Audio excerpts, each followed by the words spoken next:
நல்ல செயல்களை நம்மளால் செய்ய முடியலனாலும் நம்மளுடைய எண்ணங்கள் நல்ல விதமாக இருந்துச்சுன்னா அந்த மரணத்துக்கிட்ட இருந்து கூட நம்மளால் ஜெயிக்க முடியும். இதை ஒரு குட்டி கதை மூலமாக பார்க்கலாம். Welcome to hungry Brains. இன்றைக்கி நான் உங்களுக்கு ஒரு குட்டி கதை சொல்ல போகிறேன்.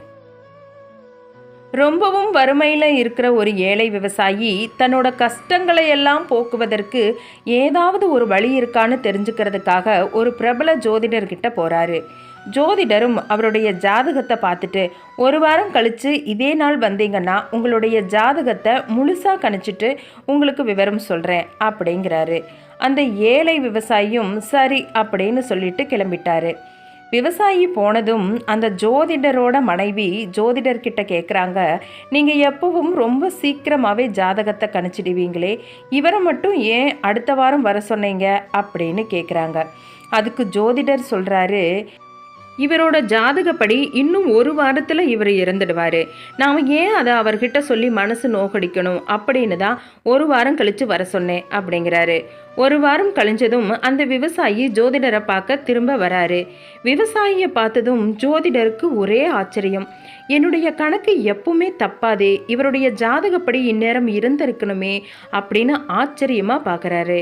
திரும்பவும் ஒரு முறை அவரோட ஜாதகத்தை புரட்டி பார்க்குறாரு. ஒரு கோயில் கட்டுவதால் மட்டும்தான் இந்த மரணத்திலிருந்து விவசாயினால் தப்பிக்க முடியும் அப்படின்னு இருக்குது.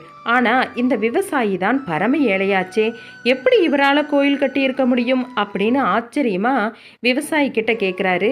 ஏன்பா, நீ ஏதாச்சும் கோயில் கட்டினியா அப்படிங்கிறாரு. அதுக்கு விவசாயி சொல்கிறாரு, நான் போன முறை உங்ககிட்ட ஜோதிடம் பார்த்துட்டு திரும்பி போகும்போது சரியான மழைக்கு ஒதுங்கிறதுக்காக பக்கத்தில் இருந்த ஒரு பாலடைஞ்ச கோயில் மண்டபத்தில் தங்கினேன். அந்த மண்டபம் ரொம்பவுமே மோசமான நிலையில் இருந்துச்சு. அப்போ நான் மனசுக்குள்ளே நினச்சிக்கிட்டேன், நம்மக்கிட்ட மட்டும் பணம் இருந்துச்சுன்னா இந்த கோயிலை சீரமைச்சு கும்பாபிஷேகம் நடத்தலாமேன்னு நினச்சேன். நான் அப்படி நினச்ச கொஞ்ச நேரத்திலேயே அந்த மண்டபம் சுக்குநூறாக உடைஞ்சு கீழே நொறுங்கிடுச்சு. மண்டபம் கீழே விழறதுக்கு நான் நகர்றதுக்கும் ஒரு நொடி வித்தியாசம்தான்.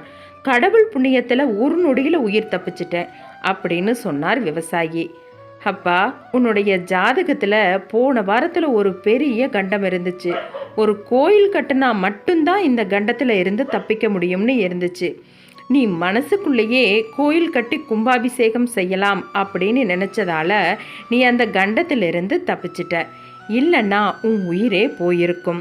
உன்னோட நல்ல மனசு தான், நல்ல எண்ணம் தான் நீ தப்பிச்சிருக்க. இதே மாதிரி நல்ல செயல்களையும் நல்ல எண்ணங்களையும் நீ தொடர்ந்து வளர்த்துக்கிட்டேனா உன்னுடைய எதிர்காலம் சிறப்பாக அமையும் அப்படின்னு ஜோதிடர் சொன்னார். நம்ம வாழ்க்கையில் நல்ல செயல்களை நம்மளால் செய்கிறதுக்கான வழி இல்லைனா கூட நாம் எண்ணங்கள் நல்ல விதமாக இருந்துச்சுன்னா நிச்சயம் விதியை கூட வெல்ல முடியும். நன்றி.